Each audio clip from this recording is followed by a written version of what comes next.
ईद पर देवरानी ने खोला जेठानी की रसोई का सच। इरफान की बेगम, कहाँ हो तुम? अच्छा, या अल्लाह, ये तो नमाज पढ़ रही है, मैं थोड़ी मुंतजर कर लेती हूँ। तभी कुछ देर बाद शाइस्ता, अम्मी जान, आप यहाँ पर? कहिए क्या हुआ? कुछ नहीं बहू, तुम्हारे अब्बू जान और तुम्हारे शौहर खाने का इंतजार कर रहे हैं। तुमने खाना बना लिया या अभी समय लगेगा? नहीं अम्मी जान, मैंने खाना बना लिया है। अब आफरीन, सरफराज, कासिम, इरफान, आयशा सब डाइनिंग टेबल पर बैठते हैं। तभी शाइस्ता किचन से खाना लेकर अपने परिवार वालों के आगे सर्व करती है। तभी खाने को खाकर आयशा, भाभी जान, खुदा के वास्ते सच बता दीजिए, आखिर माजरा क्या है?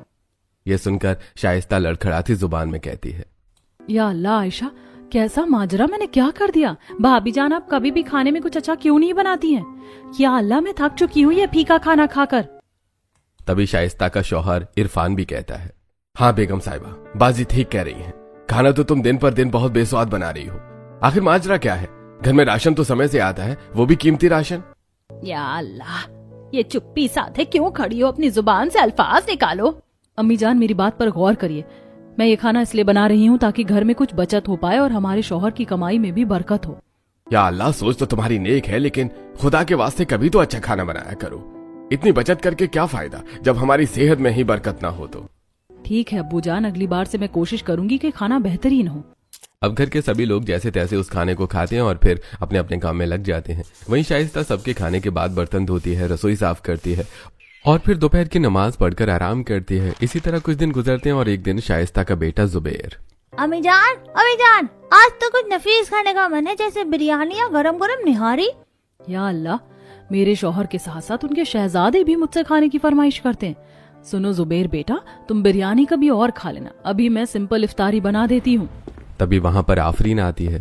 या अल्लाह, शाइस्ता ऐसे मत कहो। हमारे घर के छोटे लाडले ने अगर फरमाइश की है बिरयानी खाने की तो बना दो। घर में किसी चीज की कमी थोड़ी ना है।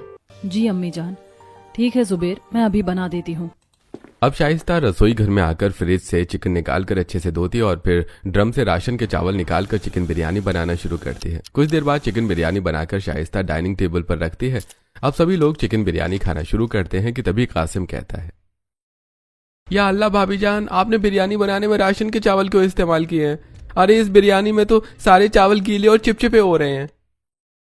बात तो सही है, बासमती राइस होने के बाद भी राशन के चावल क्यों इस्तेमाल किए तुमने शाइस्ता? तभी शाइस्ता, गुस्ताखी माफ करना, लेकिन ये लाजमी तो नहीं कि हर बार बिरयानी में बासमती चावल ही पड़े। कभी कभी हम राशन के चावल का भी तो इस्तेमाल कर सकते हैं ना। बहू, ये तो कोई बात नहीं हुई। जब हम पैसा खर्च कीमती सामान में कर रहे हैं तो खाते वक्त सस्ते सामान का इस्तेमाल क्यों करें? अरे इस राशन के चावल ने सारी बिरयानी को खराब करके रख दिया। पता नहीं अम्मी जान, भाभी की रसोई की सच्चाई क्या है, क्योंकि भाभी रसोई में तो कीमती सामान लेकर आती हैं और बनाते वक्त सस्ते सामानों को इस्तेमाल करती हैं, जैसे कीमती सामान कोई और ही इस्तेमाल कर रहा हो।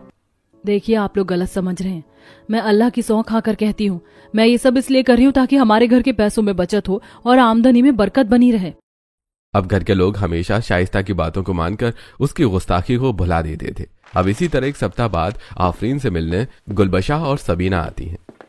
अस्सलाम वालेकुम बाजी। वालेकुम अस्सलाम, आपसे मिलकर बहुत खुशी हुई। हाँ बैठो। इरफान की बेगम, जाओ मेहमानों के लिए कुछ खाने का बना कर लाओ, ये लोग लंबा सफर तय कर आए हैं। जी अम्मी जान, अभी लेकर आई, आप रुकिए। अब शाइस्ता रसोई में जाकर थोड़े से बेसन में ढेर सारा पानी डालकर कड़ी, पतली दाल चावल, बची कुची सब्जियों से मिक्स वेज बनाकर तैयार करती है और कुछ देर बाद शाइस्ता अपने सभी व्यंजन को डाइनिंग टेबल पर लाकर रखती है। अब सभी मेहमान अल्लाह को याद करके खाना खाना शुरू करते हैं। या अल्लाह, आफरीन बाजी, गुस्ताखी माफ करिएगा, मैं इन खानों की तौहीन नहीं करना चाहती थी, लेकिन ये खाना खाने लायक नहीं है। बाजी, सबीना बिल्कुल ठीक कह रही है। और इरफान की बेगम, अब आप ही बताइए कि आपने ये खाना ऐसा क्यों बनाया है? जी पता नहीं, मैंने तो अपनी तरफ से पूरी कोशिश की थी, लेकिन मेरी सारी कोशिश अधूरी रह गई। अल्लाह के लिए मुझे माफ करिएगा। शाइस्ता माफी मांगती है, लेकिन मेहमान वहां से चले जाते हैं। ये देखकर आफरीन को काफी गुस्सा आता है। या अल्लाह, मुझे तो आज तक ये बात समझ नहीं आई कि ये घर में सारा राशन का सामान होने के बाद भी शाइस्ता तुम क्यों इतना खराब खाना बनाती हो? आज तुम्हारी वजह से घर में आई मेरी छोटी बहनें बिना कुछ खाए यहाँ से चली गईं। तभी वहां पर आयशा भी आती है। सच में आपकी निकाह के इतने समय गुजर चुके हैं, पर मजाल आपने एक दिन भी हमें लजीज खाना बनाकर खिलाया हो। अरे हर हफ्ते अम्मी जान आपको राशन के लिए पैसे देती हैं जिसमें आप सभी सामान कीमती लेकर आती हैं, लेकिन फिर भी आपके व्यंजन लजीज नहीं बनते। ऐसा क्यों? बताइए, कहीं ऐसा तो नहीं है भाभी जान, कहीं आप अम्मी जान के दिए पैसे को बचाकर घर में सस्ते पकवान बना रही हैं? अल्लाह के लिए मुझ पर ऐसी दगाबाजी वाले इल्जाम मत लगाइए।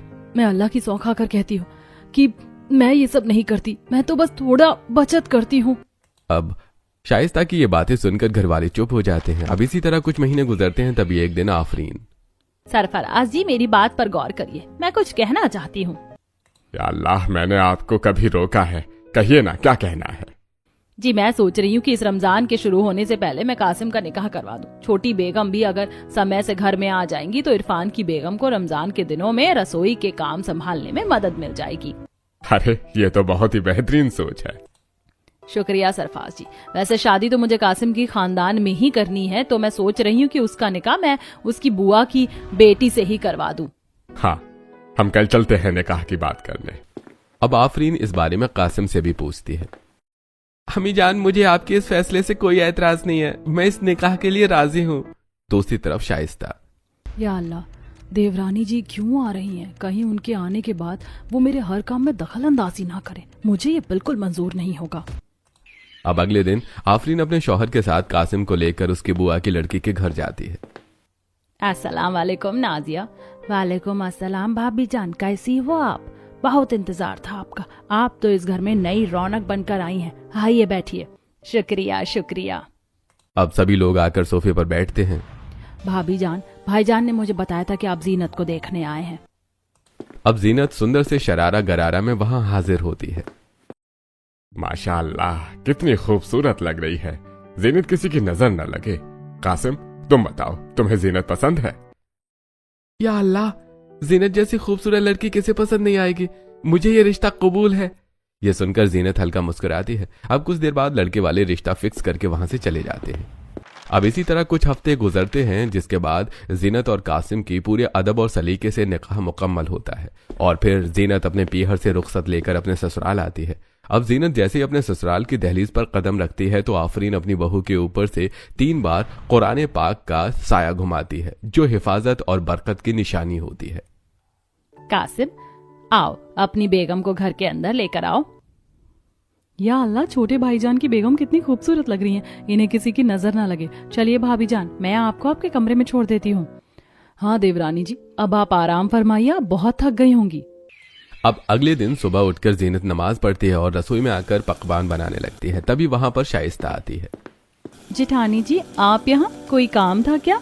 नहीं नहीं जीनत, मैं तो बस तुम्हें देखने आई थी। वैसे सुनो, रोज रोज तुम्हें रसोई में आकर खाना बनाने की जरूरत नहीं है। आज बना लो क्योंकि आज तुम्हारा पहला दिन है, बाकी मैं कर लूंगी। और हाँ, तुमने तो काफी महंगी महंगी चीजों का इस्तेमाल करके खाना तैयार किया, मुझसे पूछ तो लेती एक बार। बाकी ठीक है, आज तो कर लिया, आइंदा मत करना। मैं तो कहूंगी तुम अब आना ही मत रसोई में। तुम क्यों परेशान हो? जीनत को अपनी जेठानी का ये रवैया कुछ अजीब लगता है, लेकिन फिर वो तहजीब से कहती है। जी शुक्रिया बाजी, पर आप फिक्र मत कीजिए, मुझे यहाँ ज्यादा परेशानी नहीं हो रही है, मैं सब संभाल लूंगी। ये सुनकर न जाने क्यों शाइस्ता के चेहरे पर बेरुखी छा जाती है और वो बिना कुछ कहे वहां से चली जाती है। कुछ देर बाद जीनत खाना बनाकर खाने की टेबल पर परोसती है। सभी लोग अल्लाह को याद करके खाना खाना शुरू करते हैं। माशाल्लाह, क्या खाना बनाया भाभी जान आपने। जी में आता है आपके हाथों को चूम लूं। ऐसा खाना तो कभी इरफान भैया की बेगम ने नहीं बनाया। सच में कासिम की बहू के हाथ के खाने का जायका तो बहुत ही बेहतरीन है, खाकर मजा आ गया। अल्लाह तुम्हारे हाथ में ऐसे ही खाने का जायका बनाए रखे। हाँ, खाना तो बहुत बेहतरीन बना अम्मी जान, आप आज से ऐसे ही खाना बनाना। आज लग रहा है कि रसोई के सामान का अच्छे से किसी ने इस्तेमाल किया है। या अल्लाह, ये लोग मेरी देवरानी के खाने की कितनी तारीफ कर रहे हैं। ना जाने इन्होंने इसमें कौन कौन से महंगे प्रोडक्ट इस्तेमाल किए हैं। कहीं इन्होंने उन चीजों का इस्तेमाल ना किया हो जो मैं छुपा कर रखती हूँ। अब सभी लोग जीनत को कुछ न कुछ शगुन में देते हैं। आप लोगों का बहुत बहुत शुक्रिया। अब जीनत सबको खाना खिलाने के बाद घर की हल्की साफ सफाई करती है और फिर रसोई में जाकर सारे झूठे बर्तन धोती है और फिर वॉशिंग मशीन में कुछ गंदे कपड़े होते हैं तो उसे भी धोकर जीनत छत पर सुखा आती है। उसके बाद जीनत अपने कमरे में थोड़ा आराम करती है और फिर रात का खाना भी वहीं बनाकर घर वालों को खिलाती है। रात का खाना भी बहुत बेहतरीन बनाया है जीनत ने। चलो, खुदा का शुक्र है कि कासिम की बेगम खाना काफी बेहतरीन बनाती है। अब तो आने वाले रमजान में इफ्तारी और सहरी का खाना कासिम की बेगम ही बनाएगी। अब ये सुनते ही शाइस्ता चिढ़ते हुए, या अल्लाह, नहीं नहीं, रसोई मैं खुद देख लूंगी। अम्मी जान, आप क्यों मेरी देवरानी को परेशान कर रही हैं? रमजान के महीने में उनका रोजा होगा, वो भूखी रहेंगी, उनकी सेहत बिगड़ सकती है। या अल्लाह, ये मेरी जेठानी जी सच में मेरी फिक्र करती हैं या ये चाहती ही नहीं है कि मैं रसोई में जाऊं? ऐसा क्या सच छुपा है रसोई में जो ये पहले दिन से मुझे रसोई में जाने से मना कर रही है? या अल्लाह, आपने मेरी इतनी फिक्र की, मैं अल्लाह से दुआ करूंगी वो आपको अच्छी सेहत दे, लेकिन हाँ, मैं इफ्तारी और सहरी का खाना बनाने में आपकी मदद कर दूंगी, इतने में मुझे कुछ नहीं होगा। अब अगले दिन फिर से जीनत नहा धोकर नमाज पढ़कर रसोई में खाना बनाने जाती है, लेकिन वहां पर पहले से ही शाइस्ता खाना बना रही होती है। अरे बाजी, आप क्यों परेशान हो गई? मैं रसोई संभालने आ तो रही थी और मैंने तो सोच भी रखा था कि आज सुबह के खाने में मुझे क्या क्या बनाना है, लेकिन आपने तो पहले ही कुछ साधारण व्यंजन बनाकर रख लिए। हाँ, मैं ज्यादातर ऐसे ही व्यंजन बनाती हूँ और तुम ज्यादा चिंता मत करो। तुम अभी घर में रहकर घर के छोटे मोटे काम करो, रसोई मैं संभाल लूंगी। पहले दिन खाना बनाना जरूरी था, इसीलिए मैंने तुम्हें बनाने दिया, लेकिन अब तुम रसोई की चिंता मत करो। ये सुनकर जीनत, या अल्लाह, आपकी जैसी जेठानी सबको मिले जो अपनी छोटी देवरानी की इतनी फिक्र करती है। इतनी परवाह तो शायद मेरी अम्मी जान ने भी नहीं करी होगी। चलिए फिर आप व्यंजन की तैयारी कर लीजिए, मैं घर के छोटे मोटे काम कर लेती हूँ। अब जब तक शाइस्ता रसोई में साधारण व्यंजन बनाती है, तब तक जीनत घर में झाड़ू पोछा, घर की साफ सफाई और कपड़ों को धोकर छत पर सुखा आती है। अब इसी तरह कुछ हफ्ते गुजरते हैं और रमजान का महीना शुरू हो जाता है। घर के सभी सदस्य दिन की शुरुआत एक साथ नमाज पढ़कर करते हैं। अम्मी जान, आज रोजे का पहला दिन है, घर में राशन की थोड़ी कमी हो रही है, अगर कुछ पैसे मिल जाते तो मैं राशन ले लेती। जेठानी जी, चलिए मैं भी आपके साथ चलती हूँ, मिलकर राशन का सामान खरीद लेंगे। या अल्लाह, नहीं नहीं, तुम क्या करने जाओगी? बाहर बहुत धूप है। मैं तो बड़ी हूँ, मैं बर्दाश्त कर जाऊंगी, लेकिन तुम नहीं कर पाओगी। तुम घर पर रहो, मैं सारा सामान ले आऊंगी। चलो भाभी, मैं चलती हूँ। आप हमेशा राशन लेने अकेले ही जाती हूँ, मैं अपनी पसंद की भी कुछ चीज खरीद लूंगी जो आप इफ्तारी और सहरी में बना लेना। या अल्लाह, आप लोग ऐसे जिद मत कीजिए बाजार जाने की। बाजार में कड़ी धूप हो रही है, आप लोग परेशान हो जाएंगी। मैं जा रही हूँ ना, मुझे जाने दीजिए। इरफान की बेगम बिल्कुल ठीक कह रही है, तुम दोनों यहीं रहो, अगर वो अपने आप को संभाल लेगी तो उसे ही जाने दो। अब शाइस्ता घर से एक बहुत बड़े मॉल में आती है और मॉल में शाइस्ता 50% सामान एक्सपेंसिव और 50% सामान लो क्वालिटी का खरीदती है। अब कुछ देर बाद शाइस्ता सामान खरीदकर घर आती है और रसोई में जाकर सभी सामान को डिब्बे में रख रही होती है। तभी वहां जीनत आ जाती है और जीनत देखती है कि हर सामान के 2-2 पैकेट्स हैं, एक अच्छी और एक लो क्वालिटी के। या अल्लाह, जेठानी जी, आप ये राशन के सामान में 2-2 तरह का सामान क्यों खरीद कर लेकर आई हैं? और ये सामान ऐसा लग रहा है जैसे एक सामान अच्छी क्वालिटी का है और एक सस्ती। तभी घबराकर शाइस्ता, अरे सारा सामान एक ही क्वालिटी का है, तुम्हें गलतफहमी हो रही है। बाकी तुम जाओ, मैं सामान रखकर फटाफट इफ्तारी का खाना बना लेती हूँ। इतना सारा सामान है, पूरी रसोई फैली है, लाइए मैं मदद कर देती हूँ, आप थक गई होंगी। अरे नहीं नहीं, खुदा के वास्ते तुम जाओ, मैं कर लूंगी। तभी वहां पर आफरीन आती है। या अल्लाह, दोनों देवरानी जेठानी में कितना प्रेम है। पर शाइस्ता बहू, जीनत को भी रमजान में इफ्तारी का खाना बनाने दो। जीनत के हाथ का जायका वैसे भी बहुत बेहतरीन है, हम लोग उसके हाथ की इफ्तारी खाना चाहते हैं। हाँ अम्मी जान, पर अभी रमजान में मैं ही कर लेती हूँ, सब कुछ रमजान के बाद जीनत कर लेगी।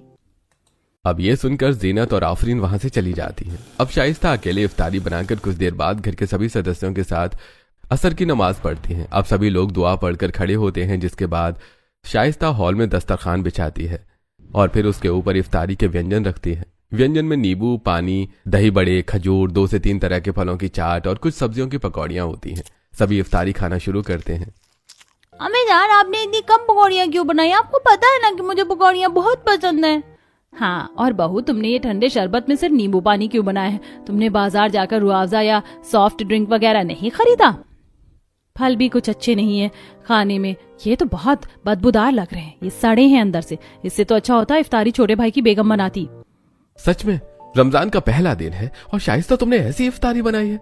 अरे हम अल्लाह के बंदे हैं और इस पाक महीने में अल्लाह की निगाहें अपने बंदों के ऊपर होती हैं, और इनके बंदे ऐसे इफ्तारी करेंगे तो हमारे अल्लाह का ये बिल्कुल पसंद नहीं आएगा। अरे अल्लाह के वास्ते, आप लोग इस तरीके से इफ्तारी की बेइज्जती मत कीजिए। मैं सहरी के खाने में कुछ अच्छा बना दूंगी। या अल्लाह, सामान तो राशन का बहुत सारा आया था, उसके बाद भी बाजी ने इतनी सस्ती क्वालिटी का सामान इस्तेमाल करके इफ्तारी का खाना क्यों बनाया? और अगर हम सस्ते सामानों की इफ्तारी कर रहे हैं तो महंगे सामान को कौन खा रहा है? अब सभी लोग मायूस होकर इफ्तारी करते हैं और फिर रात की दुआ पढ़कर अपने अपने कमरे में आराम करने जाते हैं। अब अगले दिन सुबह 3 बजे जीनत उठकर, कल की इफ्तारी का खाना अच्छा नहीं बना था, शायद जेठानी जी थक गई हैं। एक काम करती हूँ, सहरी का खाना मैं बना लेती हूँ। अब जीनत रसोई में जाती है और जहाँ शाइस्ता पहले से ही सहरी का खाना बना चुकी होती है। अरे बाजी, आपने सहरी का खाना बना भी लिया। मैंने सोचा था कि सहरी का खाना मैं बनाऊंगी। अरे देवरानी जी, मैं आपको कितनी बार बताऊं कि आप इस रसोई की चिंता मत कीजिए, अल्लाह की खातिर ये रसोई मुझे ही संभालने दीजिए। वैसे आप ये बताइए, आपने नमाज पढ़ ली? नहीं, अभी तो नहीं पढ़ी है, बस अब पढ़ना ही था। चलो सहरी ना सही, नमाज ही साथ पढ़ लेते, उसके बाद सबके साथ मिलकर सहरी खाएंगे। अब जीनत और शाइस्ता एक साथ बैठकर नमाज पढ़ती हैं। उसके बाद अब जीनत दस्तरखान बिछाती है और शाइस्ता सहरी लगाती है। सहरी में पराठे, आलू गोश्त, कीमा, अंडा करी, बिरयानी होती है, लेकिन खाने की क्वांटिटी और क्वालिटी बहुत बेकार होती है। या अल्लाह, बहू सुबह सुबह सहरी का खाना इतना बेकार बनाया है तुमने। अरे ये कैसी बिरयानी है? इस बिरयानी के चावल और चिकन बहुत बेकार है। और ये आलू गोश्त भी अच्छा नहीं बनाया है। सही कहा, ना तो खाना बेहतरीन है और ना ही खाना ज्यादा है। अरे अंडा करी में सिर्फ 2 अंडे हैं और खाने वाले इतने जने हैं। इतने कम खाने में सभी लोग सहरी कैसे करेंगे? या अल्लाह शाइस्ता, ये क्या कर रही हो तुम? अरे अगर तुम ही ऐसे हल्के सहरी बनाकर दोगी तो हम पूरे महीने का रोजा कैसे रखेंगे? या अल्लाह, गुस्ताखी माफ कर दीजिए। दरअसल मेरी सेहत कुछ ठीक नहीं थी, इसलिए मैंने हल्की सहरी ही बनाई है। अच्छा बाजी, अगर आपकी तबीयत खराब थी तो मैंने तो आपसे कहा था कि सहरी मैं बना देती हूँ, लेकिन आपने मुझे नहीं बनाने दिया। और अब आपने ऐसी इफ्तारी बनाई है जिसे खाकर तो हमारी सेहत ही बिगड़ जाएगी। एक काम करते हैं, कल से सहरी और इफ्तारी मैं बना लूंगी। अरे नहीं, मैं बना लूंगी। अब इसी तरह कुछ हफ्ते गुजरते हैं और शाइस्ता बार बार सबको हल्की सहरी और इफ्तार बनाकर देती रहती है, जिससे परिवार में सबको रोजे के दौरान कमजोरी महसूस होने लगती है। लेकिन फिर एक दिन जीनत चिढ़कर, या अल्लाह बाजी, आपने फिर से इफ्तार में सिर्फ खजूर और ठंडे शरबत के नाम पर आपने ये साधारण सा नींबू पानी लाकर रख दिया है। अरे आप ऐसे इफ्तारी क्यों बना रही हैं? इससे हमारी सेहत कमजोर हो रही है। कासिम की बेगम बिल्कुल ठीक कह रही है। कहने को तो तुम इफ्तारी का खाना बनाने के लिए सुबह इतनी जल्दी उठ जाती हो, लेकिन उसके बाद भी तुम्हारा खाना बेहतरीन नहीं बन रहा है। आखिर दिक्कत क्या है? रसोई में कोई कमी है या तुम में? साफ साफ क्यों नहीं कहती हो? अम्मी जान, कमी किसी में नहीं है। वो बात ऐसी है कि घर का राशन खत्म हो गया है, इसीलिए मैं अच्छी इफ्तारी और सहरी नहीं बना पा रही हूँ। क्या बात कर रही हो शाइस्ता? अभी रमजान के 1 से 2 हफ्ते निकले नहीं है कि तुम्हारा राशन खत्म हो गया। अरे रमजान शुरू होने से पहले ही हमने घर में राशन भरवाया था। हाँ, और जेठानी जी जिस हिसाब से कीमती राशन मंगाया था उस हिसाब से तो आपने हमें ना तो इफ्तारी बना कर दिया ना ही सहरी। फिर वो राशन गया कहाँ? अच्छा ठीक है इरफान की बेगम, बात को मत बढ़ाओ। मैं पैसे दे दूंगा, जाकर तुम राशन भरवा लेना। ये जेठानी जी की रसोई की सच्चाई क्या है? वो सारा कीमती राशन आखिर गया तो गया कहाँ? हमने तो उस राशन में से एक दाना भी नहीं खाया। अब फिर से शाइस्ता बाजार जाती है और बाजार से कीमती सामान भर भर कर खरीद कर लेकर आती है, लेकिन उसके बाद भी वो घर वालों को इफ्तारी में आटे का चीला, सस्ते चावल की बिरयानी, ठंडे में सिर्फ लस्सी जैसे हल्के व्यंजन बनाकर देती है। इरफान की बेगम, ये सब क्या है? अभी भी ऐसे हल्के इफ्तारी लेकर आई हो? हर साल की रमजान में एक भी दिन ऐसा नहीं गया जहाँ तुमने हमें रुआवजा या फिर चिकन कोरमा, मटन कोरमा, सीख कबाब जैसे शाही पकवान बनाकर खिलाए। अम्मी जान, थोड़ा सा थक गई थी, बस इसीलिए नहीं बना पाई। अरे तो आप मुझे बोल देती इफ्तारी बनाने को। आखिर आप रसोई में किसी को जाने क्यों नहीं देती? इस बात पर गौर फरमाना चाहिए अम्मी जान। आखिर बड़े भाईजान की बेगम रसोई में किसी को जाने क्यों नहीं देती? अरे बस अल्लाह के लिए एक ही बार मुझ पर इतने सारे इल्जाम मत लगाया कीजिए। मैं आराम करने जा रही हूँ, मैं थक गई हूँ। अब शाम के असर नमाज पढ़ने से पहले जीनत रसोई में घुसती है। आज तो इफ्तारी का खाना मैं बना कर रहूंगी। आखिर ऐसा क्या है इस रसोई में जो खाना सिर्फ जेठानी जी ही बनाती हैं? अब जीनत रसोई में खाना बनाना शुरू करती है। तभी रसोई की खिड़की पर किसी की दस्तक होती है और खट खट की आवाज आती है। जीनत खिड़की के पास आती है। कौन है यहाँ पर? या अल्लाह, कौन था यहाँ? कौन है? जल्दी से बताइए, मुझे घबराहट महसूस हो रही है। या अल्लाह, पता नहीं कौन था जो मेरी रसोई को ऐसे घूर रहा था जैसे ये रसोई उसकी ही रसोई हो। जीनत घबराई रही होती है कि तभी वहां पर शाइस्ता आती है। या अल्लाह, देवरानी जी तुम रसोई में क्यों आई? मैंने तुम्हें यहाँ आने से मना कर रखा था ना। अरे वो सब तो ठीक है बाजी, लेकिन अभी इस खिड़की पर कोई था जो अंदर की ओर आने की कोशिश कर रहा था। अब शाइस्ता घबरा जाती है, जैसे मानो उसी की कोई चोरी पकड़ी गई हो। या अल्लाह, ऐसा कुछ नहीं है, चलो जाओ यहाँ से। अब शाइस्ता घबराकर रसोई की खिड़की बंद कर देती है और फिर बालकनी में आकर न जाने किससे घंटों बात करती है। इसी तरह कुछ हफ्ते गुजरते हैं और अब धीरे धीरे रमजान आने वाला होता है। तभी आफरीन, इरफान की बेगम और कासिम की बेगम, मेरी बात ध्यान से सुनो। 2 दिन बाद ईद है जिसमें बाहरी लोग भी आएंगे और तुम लोगों के अम्मी अब्बू भी आएंगे, तो उनकी मेहमान नवाजी में किसी भी तरह की कमी नहीं होनी चाहिए। आफरीन इतना कहती ही है कि तभी शाइस्ता फिर से, अम्मी जान, ईद के पकवान बनाने के लिए तो बहुत सारी चीजों की जरूरत होगी, आप मुझे पैसे दे दीजिए, मैं राशन ले आती हूँ। ये सुनकर घर के लोग चौंकते हुए, या अल्लाह, मुझे तो यकीन ही नहीं हो रहा है कि मेरे घर का राशन इतना कैसे खत्म हो रहा है। अरे ये तीसरी बार तुम राशन मांग रही हो इरफान की बेगम। अब्बू जान, फैमिली बड़ी है, हम लोगों की तो चीज खर्च होती है। क्या खर्च होता है बहू? अब तक तुमने कुछ भी ऐसा बनाकर नहीं खिलाया जिससे हम बोले कि यहाँ राशन खत्म हुआ हो। अम्मी जान, आप गलत समझ रही हैं और अभी मैं आपसे बहस नहीं कर सकती। ईद की बहुत तैयारी करनी है, आप मुझे पैसे दे दीजिए, मैं राशन ले आऊंगी। अब आफरीन अपने बटुए से पैसे निकालकर शाइस्ता के हाथ में देती है। जेठानी जी, मैं भी आपके साथ मार्केट जाऊंगी क्योंकि मैं चाहती हूँ कि ईद में मेरी भी पसंद के कुछ सामान आए जिसे मैं बनाऊं और सब लोग खाएं। अरे अरे, तुम जाकर क्या करोगी? ईद की मार्केट में बहुत भीड़ होती है, तुम मुझे बता दो क्या लाना है, मैं ले आऊंगी। और इतने में तुम ईद के लिए कपड़े बना लो, तुम्हारी ड्रेसिंग सेंस माशाअल्लाह बहुत अच्छी है, तुम मेरे लिए भी कुछ बनवा देना। या अल्लाह, कितनी अच्छी हैं आप। अल्लाह करे इस रमजान आपकी सारी दुआ कबूल हो जाए। अब शाइस्ता जीनत को कपड़ों के काम में उलझाकर खुद राशन का सामान लेने के लिए आती है। अब शाइस्ता फिर से महंगे महंगे सामानों के लिए लिस्ट लेकर मॉल में जाती है और महंगे महंगे Rooh Afza, raw chicken, mutton, fish, महंगे मसाले, बिरयानी के लिए बासमती राइस, सॉफ्ट ड्रिंक, महंगे फ्रूट्स, वेजिटेबल्स, सभी चीज खरीदती है और उन्हें लाकर रसोई में रख देती है और हॉल में आती है जहां सभी लोग अपने अपने हाथ में ईद के कपड़े लिए बैठे होते हैं। अरे बाजी, आप आ गई। देखिए, मैंने आपके लिए सुंदर गाउन लिया है, आप इसे ही पहनना ईद पर, और मैं ये शरारा गरारा पहनूंगी। ये तो बहुत बहुत खूबसूरत है, माशाल्लाह, तुम इसमें बहुत प्यारी लगोगी। अम्मी जान, आपने क्या लिया है? मैंने तो अपने लिए नॉर्मल सा सूट लिया है क्योंकि मैं तो वैसे भी बुरखे में ही रहती हूँ।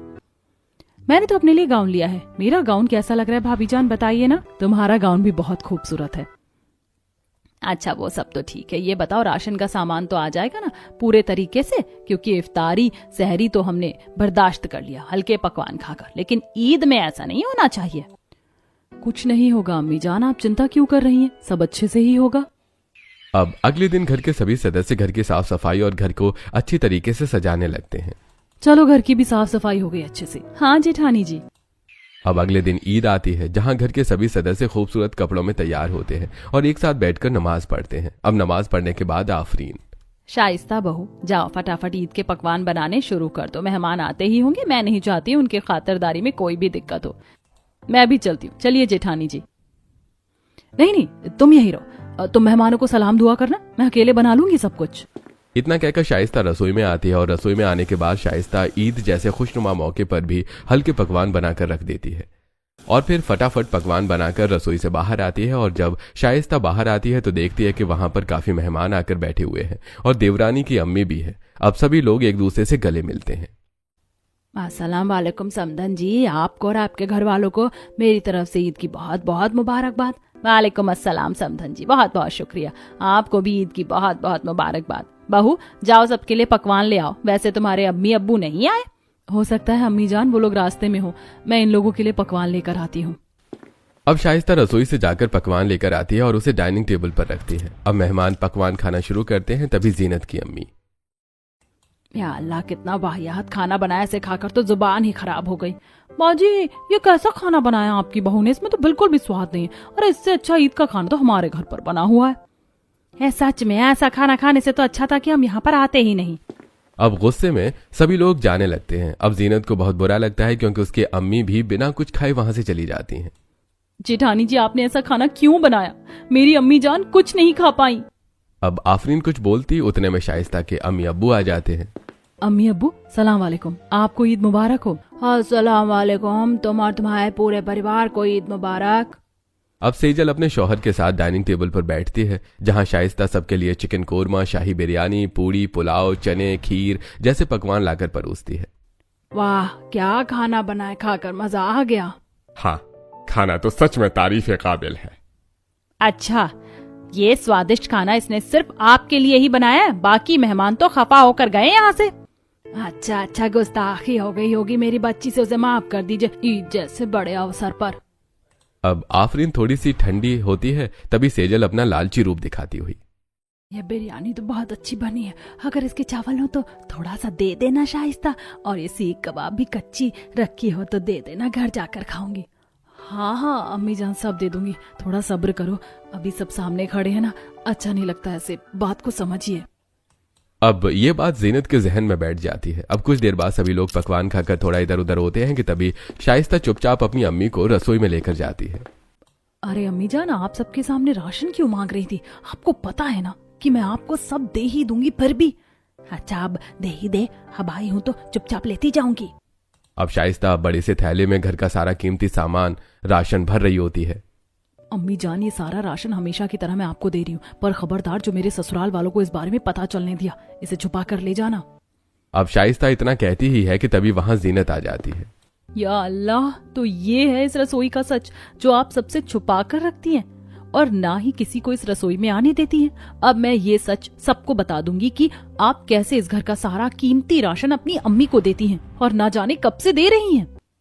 अब जीनत घर के सभी सदस्यों को रसोई में बुला लेती है और घर के सभी सदस्य शाइस्ता की अम्मी के हाथ में रसोई का कीमती राशन का थैला देख लेते हैं। ये सब क्या है, कोई बताएगा क्या हो रहा है? और समधन जी, आपके हाथ में ये सामान कैसा, और ये शाही पकवान भी आपने क्यों ले रखा है? अरे अरे, मैं बताती हूँ अम्मी जान, जेठानी जी की रसोई का सच मुझे पता चल गया है, रुकिए। अब जीनत सेजल के हाथ से सामान का थैला छीनकर सारा सामान निकालने लगती है। ये देखकर घर वाले, या अल्लाह, ये सब क्या है, इतना सारा सामान? अम्मी जान, ये है जेठानी जी की रसोई का सच। अब समझ में आया कि ये हमें इफ्तार में क्यों घटिया खाना बनाकर खिला रही थी। अरे जब ये हमारी रसोई की कीमती राशन अपनी अम्मी को दे देंगी तो हम तो घटिया खाना खाएंगे ही ना। बोलिए जेठानी जी, कब से आप ये सब कर रही हैं और क्यों? सच बोलिए, वरना अल्लाह आपको कभी माफ नहीं करेगा। नहीं नहीं रुकिए, मैं बताती हूँ ये सब करने के पीछे की वजह है, और वो वजह ये है कि मेरी अम्मी की मदद करने वाला कोई नहीं है। मेरे भाईजान सब अय्याश है। अब्बू के जाने के बाद अम्मी को जैसे तैसे करके मैं ही देख रही हूँ, और ये राशन मैंने कई बार। अरे बेटी, आज क्या दे रही है, राशन में सब कीमती सामान है ना। हाँ अम्मी, सब कीमती है, इससे आपकी सेहत ठीक रहेगी। अच्छा सुनो, मुझे ना कुछ अच्छा खाने का मन कर रहा है, लेकिन बनाने का मन नहीं है, तबीयत ठीक नहीं है। अच्छा अच्छा, कल आप भाईजान को भेज देना, मैं दे दूंगी बनाकर। अरे वो तो नशे में धुत रहता है, पता नहीं आएगा कि नहीं, और तुम्हारे ससुराल वाले, उन्हें तो दिक्कत नहीं होगी ना। अरे नहीं नहीं, आप चिंता मत करो। अब अगले दिन शाइस्ता अपनी रसोई में स्वादिष्ट स्वादिष्ट व्यंजन बनाकर रखती है। पकवान तो बन गए, काम करती हूँ, महंगे महंगे राशन के सामान भी छाट के रख देती हूँ, भाईजान आएंगे तो उन्हें भी दे दूंगी। शाइस्ता इतना बोलती है तभी शाइस्ता का लालची भाई शाइस्ता की रसोई की खिड़की पर आकर खड़ा हो जाता है। बाजी, अरे ओ बाजी, अरे भाई लाओ अपने ससुराल का राशन मुझे दो, कुछ दिनों से कुछ कमाई नहीं हुई है। लाई, रुकिए। अब शाइस्ता सारा सामान और व्यंजन उठाकर अपने अय्याश भाईजान के हाथ में देती है। ये लीजिए भाईजान, बाकी भाईजान अल्लाह के वास्ते आप कोई अच्छा काम ढूंढ लीजिए और नशे करना छोड़ दीजिए, आखिर आपको अम्मी के बुढ़ापे का सहारा बनना है। हट, मैं नहीं करने वाला ये सब, मुझे मुफ्त की खाने की आदत लग गई है।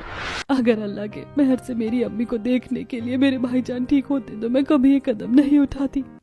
अब ये सब सुनकर घर के सदस्य सन्नाटे में चले जाते हैं। तभी जीनत, सब आपकी गलती है जेठानी जी, आप बड़ी हैं, आप चाहती तो अपने भाई को संभाल सकती थी और शायद आपकी अम्मी भी, लेकिन आपकी फैमिली को फ्री की सेवा की आदत लग गई, और ये आदत लगवाने वाली भी जेठानी जी आप ही हैं। छोटी बहू ठीक कहती है, अरे रमजान का महीना चल रहा है, इबादत का महीना, इसमें तो अल्लाह हर शख्स की मदद करते। तुम दुआ पढ़ती, अपने भाईजान को सुधारने की कोशिश करती तो सब ठीक हो जाता था। अब सेजल और शाइस्ता को भी लगता है कि उन्हें एक बार आमिर को सही रास्ते पर लाने की कोशिश करनी चाहिए थी। अम्मी जान आप ठीक कह रही हैं, बड़ी बाजी होने के बाद भी मैंने अपने भाईजान को संभाला नहीं, उल्टा मैंने आप लोगों के विश्वास के साथ गद्दारी की, पर अब मैं उसे सुधारूंगी। हाँ मेरी बेटी ठीक कहती है, अल्लाह के लिए हमें माफ कर दीजिए। अब शाइस्ता ईद के पाक महीने में अपने भाई को मस्जिद में लेके जाती है और उसका झाड़ फूक करवा के अच्छी सेहत और विचार का एक धागा उसके कलाई पर बांधती है, जिससे कुछ ही महीनों में उसका भाई ठीक हो जाता है। शुक्रिया बाजी, आज आपकी वजह से मैं संभल पाया। अब जहां शाइस्ता का भाई ठीक होता है, वहीं शाइस्ता के ससुराल वाले भी शाइस्ता को माफ कर देते हैं, जिसके बाद वो अपने ससुराल में खुशहाल जिंदगी बिताने लगती है।